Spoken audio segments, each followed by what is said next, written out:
What's going on, guys? Back with another review today, and today we're talking about Afterlife, the newest horror game for the PSVR2. Earlier this week, I streamed myself playing it. Feel free to watch the entire stream on my channel, and I thought, why not do an actual review as well? If you like what you see, don't forget to like and subscribe, and if you're feeling extra spooky, hit that bell notification. Let's get to it.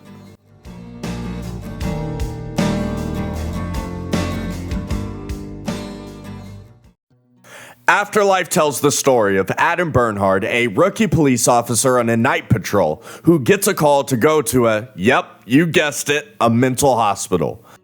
I couldn't really tell you what the main story was here after that because, in all honesty, it didn't interest me in the slightest.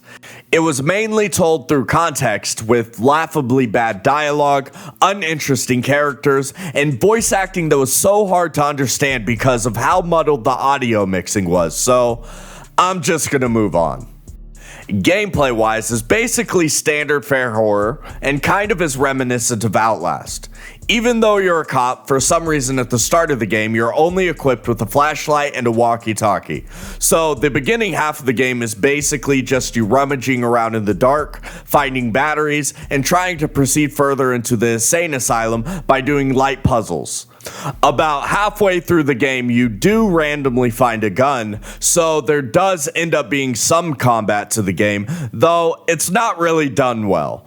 And then, spoiler alert, I know, but you'll eventually get telekinesis powers right near the end of the game, which is probably the worst part of this package. One, because absurdly, you can only lift whatever the fuck these things are in a very confined space, and it all feels so terrible to utilize. Okay, I'm gonna take a deep breath and move on from that as well. Performance-wise was decent enough for the PSVR2. I will say, though, that the one time that I did have multiple enemies on screen, I did experience some slight stuttering that made me think that the game was about to crash. Luckily, it did not. There was a bunch of jankiness in terms of movement, and the game did make me a little bit nauseous at times because of this, so just be aware. All in all, while I've usually been of the mind when it comes to horror games that if the game scares me, then it's a good game, unfortunately, this is not the case with Afterlife. While it did have plenty of moments that made me scream,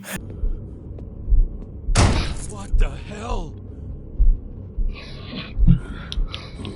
Oh shit!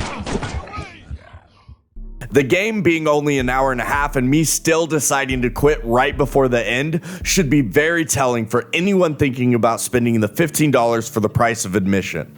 I'm a huge horror fan. From the cheesy to the high budget, I like it all.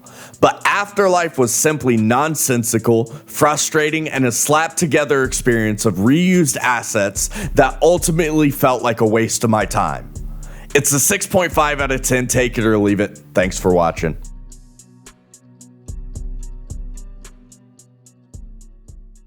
God, this is so fucking stupid. Oh my god, go! Go do something! Go do ghostly things, bro! Your AI is terrible!